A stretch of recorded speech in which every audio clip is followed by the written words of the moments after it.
আর তৃণমূলের কর্মসমিতির বৈঠকে কুণাল ঘোষের চ্যালেঞ্জের মুখে অভিষেক বন্দ্যোপাধ্যায়। বৈঠকে অতি দ্রুত সংগঠনের কয়েকটি বিষয়ে পদক্ষেপ নেওয়ার দাবি জানান কুণাল ঘোষ। কুণাল ঘোষের দাবি এই মুহূর্তে মানতে রাজি হননি অভিষেক বন্দ্যোপাধ্যায়। বৈঠকে কুণাল ঘোষ অভিষেক বন্দ্যোপাধ্যায়ের মধ্যে তীব্র বাদানুবাদ হয় বলেই তৃণমূল সূত্রে খবর পাওয়া যাচ্ছে। পরিস্থিতি সামলাতে হস্তক্ষেপ করেন সেখানে মমতা বন্দ্যোপাধ্যায় ও কল্যাণ বন্দ্যোপাধ্যায়। অভিষেক বন্দ্যোপাধ্যায়ের আত্মসহায়ক সুমিত রায় সম্পর্কে এর আগে তীব্র সমালোচনা করেন কুণাল ঘোষ। কুণাল ঘোষের সমালোচনা নিয়ে আপত্তি জানান অভিষেক বন্দ্যোপাধ্যায়। সুমিত রায়ের পক্ষ নিয়ে কোনো বক্তব্য রাখতে পারবো না জানিয়ে দেন কুণাল ঘোষ, এরকমই তৃণমূল সূত্রে খবর।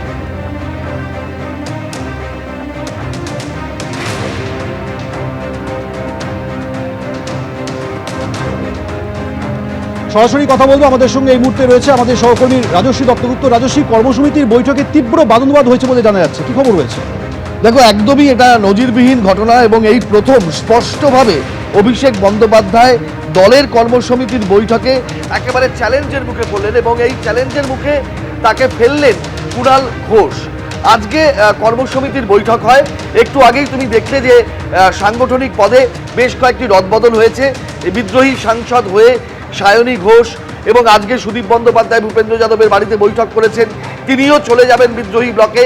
ধরে নিয়ে সুদীপ বন্দ্যোপাধ্যায়ের জায়গায় উত্তর কলকাতার সভাপতি করা হয়েছে কুণাল ঘোষকে এবং অন্যান্য সাংগঠনিক পদে রদবদল করা হয়েছে।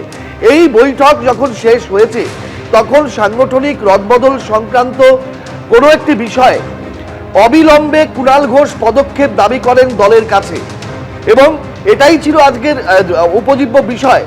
আজকে তৃণমূলের দলীয় সূত্রে যেটা জানা যাচ্ছে যে বৈঠক যখন শেষের দিকে তখন কুণাল ঘোষ রদবদল সংক্রান্ত বিষয়ে অবিলম্বে দলের তরফ থেকে পদক্ষেপ দাবি করেন এবং তিনি বলেন যে কর্মীদের ভাবাবেগ জড়িয়ে রয়েছে, অবিলম্বে পদক্ষেপ না করলে এই আবেগটা হারিয়ে যাচ্ছে, মানুষ সাহস পাচ্ছে না, কর্মীরা সাহস পাচ্ছেন না। এই প্রসঙ্গ যখন তিনি উত্থাপন করেন তখন অভিষেক বন্দ্যোপাধ্যায় গোটা বিষয়টা সম্পর্কে একটা বিলম্বিত ফর্মুলার কথা বলেন এবং পরে দেখে নেওয়া হবে এই ধরনের একটি বক্তব্য রাখেন। এইখানেই কুণাল ঘোষ তখন প্রতিবাদ করেন এবং তিনি অভিষেক বন্দ্যোপাধ্যায়কে উদ্দেশ্য করে বলেন যে অভিষেক, লেবু কচলে তেতো করো না। তৃণমূলের দলীয় সূত্রে আমরা যেটা জানতে পারছি কথোপকথন কুণাল ঘোষের সঙ্গে অভিষেক বন্দ্যোপাধ্যায়ের যা হয়েছে তাতে কুণাল ঘোষ তখন এই বিলম্বিত ফর্মুলার কথা শুনে তিনি বলেন যে অভিষেক, লেবু কচলে তেতো করো না। তখনই অভিষেক বন্দ্যোপাধ্যায় পাল্টা প্রত্যুত্তর দেন এবং দুজনের মধ্যে কার্যত কথা কাটাকাটি বেঁধে যায়, উচ্চস্বরে কথা কাটাকাটি শুরু হয় এবং এরপরে অভিষেক বন্দ্যোপাধ্যায় কুণাল ঘোষকে উদ্দেশ্য করে বলেন যে সুমিত রায় তার আত্মসহায়ক, যার খোঁজে আজকে শালবনী থানার পুলিশ ভোরবেলা অভিষেক বন্দ্যোপাধ্যায়ের বাড়ির তালা ভেঙে ভেতরে ঢুকে সার্চ করেছে, সেই সুমিত রায় সম্পর্কে কুণাল ঘোষ সংবাদ মাধ্যমে বিরূপ প্রতিক্রিয়া দিয়েছেন।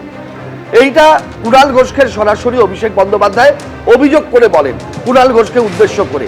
কুণাল ঘোষ পাল্টা জবাব দেন অভিষেককে যে 100% যে সুমিত রায় সম্পর্কে আমি সমর্থনযোগ্য কোনো মন্তব্য করিনি এবং করবও না। 100% সুমিত রায় এই দলের কেউ নন এবং তাকে ডিফেন্ড আমি বিবৃতি দিয়ে করতে পারবো না।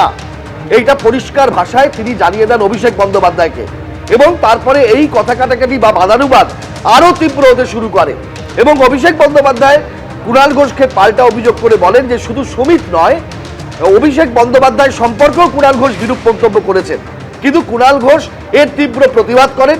তিনি বলেন যে অভিষেক সম্পর্কে, অর্থাৎ অভিষেককে বলেন যে তোমার সম্পর্কে কোনো বিরূপ মন্তব্য আমি করিনি এবং এই বাদানুবাদ চলতে থাকে এবং এরপরে পরিস্থিতি এমন জায়গায় গিয়ে পৌঁছয় সেখানে তখন সমস্ত নেতৃত্ব উপস্থিত এবং তখন মমতা বন্দ্যোপাধ্যায় এই পরিস্থিতি শান্ত করতে উঠে আসতে বাধ্য হন এবং দুজনকে বলেন যে দুজনেই মাথা ঠান্ডা করো, মাথা ঠান্ডা করে এখন চলতে হবে, এটা রাগারাগির সময় নয়।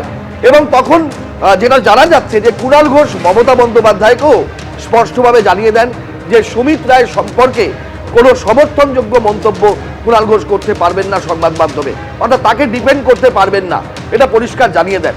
এই নিয়ে আবার বাদানুবাদ হয় কিন্তু মমতা বন্দ্যোপাধ্যায় সেটা থামিয়ে দিতে চেষ্টা করেন। এরপরে কল্যাণ বন্দ্যোপাধ্যায় তিনিও উঠে আসেন তিনিও দুজনকে শান্ত হওয়ার জন্য অনুরোধ করেন। কিন্তু যেটা আজকে হয়েছে যে অভিষেক বন্দ্যোপাধ্যায় কার্যত কুণাল ঘোষের চ্যালেঞ্জের মুখে পড়ে গেছেন একেবারে কমিটির বৈঠকে দলের নেতৃত্বের সামনে, এটা কিন্তু এই প্রথমবার এরকম পর্যায়ে গিয়ে ঘটলো এবং যেটা অত্যন্ত গুরুত্বপূর্ণ, তাৎপর্যপূর্ণ বলা যেতে পারে। একদম। কুণাল ঘোষ অভিষেক বন্দ্যোপাধ্যায়ের আত্মসহায়ক সুমিত রায় সম্পর্কে ঠিক কি বলেছিলেন শোনাবো। সুমিত রায়ের বিষয়ে আমি কোনো মন্তব্য করব না। এসব বিরাট উপদিক্কার ব্যাপার। হ্যাঁ, কার্যত তিনি মানে বস, তিনি তার ফ্যান ক্লাব হয়ে গেল। সুমিত রায় ফ্যান ক্লাব, সেই ফেরেববাজগুলো কোথায়? সেগুলোকে একবার পুলিশ কান ধরে টেনে আনুক যে সুমিত রায় ফ্যান ক্লাব। ইয়ার কি হচ্ছে? সুমিত রায়কে খুশি না থাকলে অভিষেকের টাইম পাওয়া যাবে না। অর্ধেক কর্মীদেরকে হতাশ করা হয়েছে। এইসব সুমিত রায় জাতীয় লোকজন, এরা গোটা পার্টিটার 12টা বাজিয়ে দিয়েছে। ফলে আমি এসব বিরাট বড় বড় ব্যাপার, আমি সুমিত রায় নিয়ে কোনো মন্তব্য করব না। আমি ওই সেক্রেটারি ফ্যান ক্লাবের ফ্যান ক্লাব বিভিন্ন জেলা থেকে এসে আগে সুমিত দা ওই ফেসবুক পোস্টগুলো দেখুন না। এখন সব আমরা যেটুকু বুঝতে পেরেছি, আমরা তো কাছাকাছি বিশ্বাসীর তালিকায় ছিলাম না, এবং মানে একটা বড় অংশে আমার একটা সময় তো ক্যামাক স্ট্রিট আমার কাজকর্ম পছন্দ করতো না, আমিও ক্যামাক স্ট্রিটের অধিকাংশ কাজকর্ম পছন্দ করতাম না। তার জন্য আমি তেলও মারতে যাইনি, মানে আমার কোনো ইয়ে হয়নি। এবং এই সুমিত রায়রা ভেতরটা যাবতীয়ভাবে চেষ্টা করছিল যাতে আমি নমিনেশন না পাই।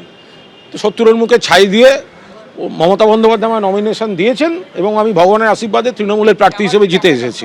এবিপি আনন্দ, এগিয়ে থাকে, এগিয়ে রাখে।